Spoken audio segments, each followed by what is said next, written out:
to another edition of Between Two Pines, or Between Two Jeffs, as we call it today. This is Jeff McWilliam, our chief of our paramedic service, Muskoka Paramedic Service, and we'll be chatting with him about paramedicine today.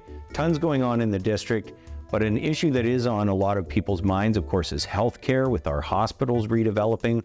We have a great program in paramedics, the Community Paramedicine program, to help keep people out of hospital. Jeff, tell us about that. Yeah, thanks. It's my pleasure to be here, and thanks for having me. The Community Paramedicine program, it's a bit of a new approach over the last 5 years where it's proactive service by paramedics. Usually when you call 911, we react. It's an emergency right at the time, and we get there. Community Paramedicine is a proactive approach, and what the focus of that program is to keep people out of the hospital. It's to help people that stay at home longer. It's to help people that maybe have been discharged and they're on a waiting list for long-term care. We can provide some service in their house. It's also a program that really allows us to reduce the emergency transports, so we're able to proactively see these people before they require that, and it's a bit of a bridge to help people that don't have a primary care provider. Yeah, what a fantastic, it's a fantastic approach. And what kind of results are we seeing with that? Yeah, great results. This is a pilot program still, but the results right now, I'll give you the last 12 months, for example. Between virtual visits and in-house visits, we've done 3,200 visits in that 12-month period. Yeah, 462 clients we have on the list right now. All right.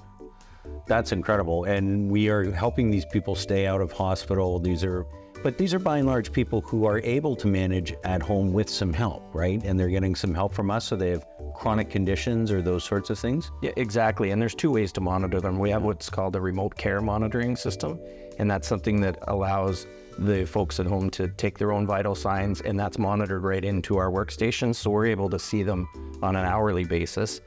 Or there's also the visits that we go right into their house and help them on whatever they need. Yeah, that's fantastic. And, I know for our people, our paramedics who often, have one of the most challenging jobs in the entire world, dealing with emergency situations on a constant basis.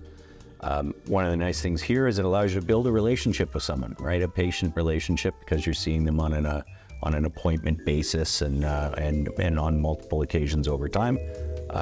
So that's just a wonderful program. Hopefully this helps keep people out of our hospitals and reduces some of the demand for hospital care. But of course, there's other things going on in paramedicine and our paramedic service right now. I mean, what's this year looking like, 2024?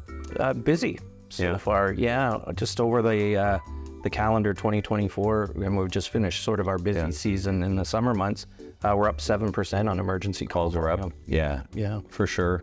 And I know to respond to some of that, we have this sort of 10-year master plan. We do have a 10-year master plan that was passed by council last year, and that sees us investing in service improvements, actually improving paramedic coverage and response time across Muskoka.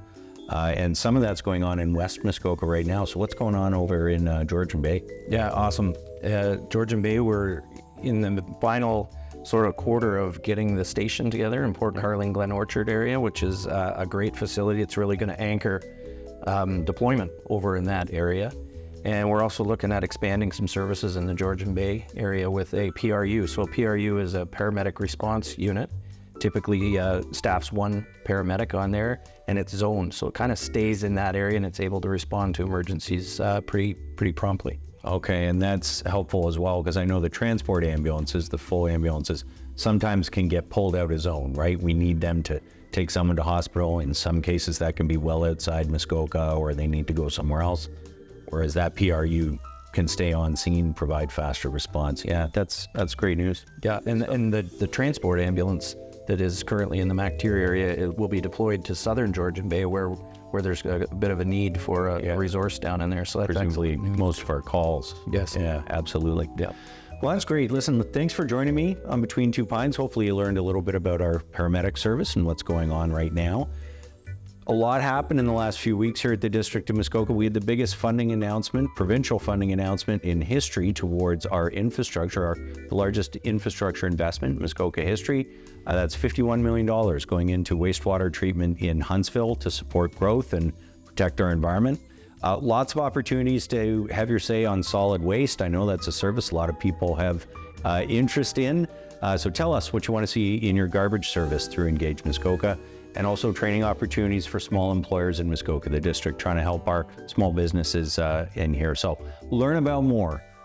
Subscribe to Between Two Pines, hit that like button, subscribe to our newsletter, and you can find us, of course, on the web at muskoka.on.ca. Thanks for watching.